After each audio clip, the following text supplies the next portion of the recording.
Hey everybody, how's it going? Season 1, 2, and 3 of Rossmann Realty and Rossmann Renovations have completed. Now we're moving into Season 4, Law and Order. Court is now in session.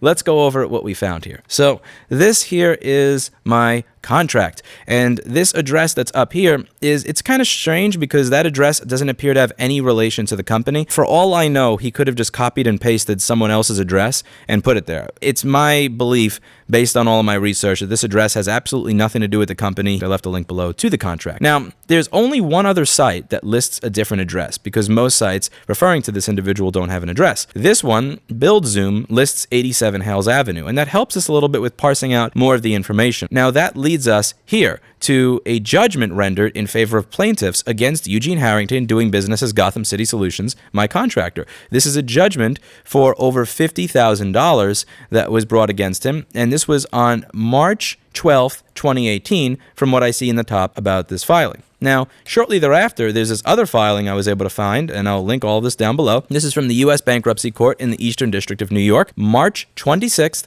2018, where this individual with this address is filing for bankruptcy. This is Chapter 11 here. Now, moving on, it looks like a few months later, on July 8th, 2018, it was dismissed. So it says, order dismissing Chapter 11 case, blah, blah, blah. It says there was no appearance by or on behalf of the debtor and appears that appropriate notice has been given. This case commenced under Chapter 11 of the Bankruptcy Code is hereby dismissed. So it looks like over here what happened is someone sued him, they got a judgment against him, he filed for bankruptcy, he didn't actually show up to his own bankruptcy case, it appears, from what I see here, not 100% sure. Here's the thing that's kind of strange here, and that, I'm not going to say exactly what happened, I'm not going to say that I know what happened, I'm just saying it's kind of fishy. His bankruptcy case was dismissed July 8th, 2018, and this is on a public news site.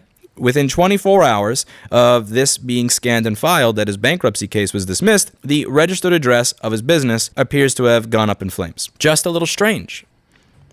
A little strange. There's many people saying, in my comments, admittedly, it's not a lot, but when you have like 5,000 comments, even small percentages, many. There's many people saying, I think you're being a little too hard on this contractor, they're doing a good job, they're not disreputable. Think about these coincidences. Just really strange. I am contacting the person that referred me this contractor because it's somebody that I used to work for. It's somebody that I knew. He showed up to the 1 million subscriber dinner, and I shook his hand, and we caught up and talked about old times. He had contacted me, and he was very happy with what I was doing, growing the store. He was watching the real estate videos. He was giving me advice in the process when I was looking at spaces, which ones I should take, which ones I shouldn't take. And then when he saw the video that I did where I was dealing with a contractor that wanted $150,000 for one room, not even to be done properly, and that 4 of the contractors ghosted me, he said, check out this person, they have done good work for me in the past, and he sent me to this person, and this is what resulted from it. It's just, what did I do to you, man? Like, I don't get it. I don't understand why anybody would ever refer someone this. The reason I think that this guy actually gets word around, and this is just theory, in my opinion, this is that when we were in the room, he was talking about if you get me the next client or contract, you get 5%. So what I'm thinking occurs is that 5% commission is what gets him his next client. And if there's enough people that know about him that also admittedly have an incentive to get some money for themselves going around for a long enough time, then that's how all these referrals are being created, in my opinion. I think that this is what's going on here, and perhaps he actually did used to do good work a long time ago, and something occurred, I don't know what it is, and now you get the work that you see in these videos. And again, if you watch the day 11 renovation video, you watch the day 17, 19, 25, 33, and so on and so forth, I'll let you make your own decision as to what you think of the work that he has done, and also what went on in the OSB versus plywood video as to his definition of what plywood versus OSB is. I got is what it is, but I got. Steve sent him a message last night and said on the second contract, we really need to get some money back from that. And he said that he would speak to us today and after he spoke to his partner, and we'll see what happens there. I actually managed to call the law firm that dealt with this judgment because the lawyers that I spoke to yesterday saying you have no case here.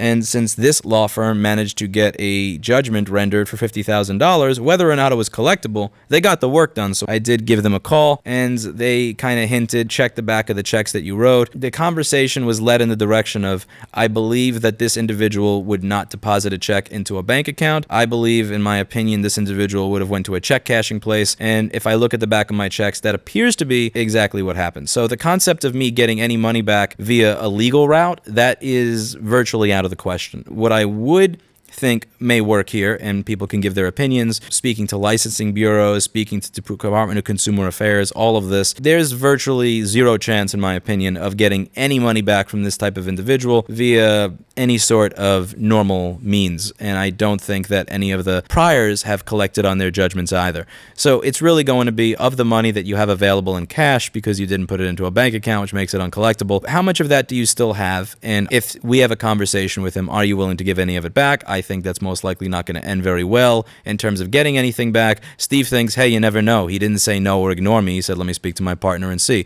But we'll see what happens. It is disappointing, and again, it's one of those things where I didn't go full PI mode because this was a trusted referral from somebody that I worked for 2 years, that I considered an acquaintance, had a business, I worked for his business, invited him to dinner for the 1 million subscriber dinner in October, caught up on old times. It's just, I don't get it. I didn't go full PI mode. I Googled, I saw, no bad Yelp reviews, no bad Google reviews. But at the end of the day, it is my responsibility and I am accountable for the fact that I chose what I believe to be the wrong contractor. It's on me, and I got to deal with it. So that's what I'm going to be doing. Many of you have emailed me regarding construction, flooring, what can be done, can't be done. I may still be interested in trying to make some of it level, at least in the areas that are terrible, but I'm not planning on trying to go the whole thing level, and I really don't want to keep any of the work that was put in there because I don't trust it. You can look through the day 11 video, you can look through the day 17 video. There were a lot of corners cut here in terrible ways. And the people that work there were showing me pictures of what they found when they opened it. And I don't want someone else to kind of dive in there trying to figure out, like, if somebody brings me a board that doesn't work and has liquid damage, I fix it. But if they bring me a board that's missing PM Sleep S4L, they reheated the CPU and they ultrasonicked all the corrosion off using some Windex or something, and they replaced 20 chips, and I don't know if these chips are on this way. Even if I do restore everything, if there's one chip that's on this way instead of this way and I don't notice it, I may turn it on and it may break, or I may have to start from scratch and wind up replacing the board anyway. I don't want to do the contractor version of that. I think the important thing to do is cut losses and move forward. Obviously, make sure that people are made aware of the experience, and one thing I would like is if somebody else is in the same situation I am, where they just do a quick Google, that what shows up are more personal experiences, that you don't have to go digging through court filings to find it, that the work that the individual does is more clear, the way they explain things like OSB versus plywood is made a little bit more clear, and that all of the stuff that I had to go digging through on court websites to find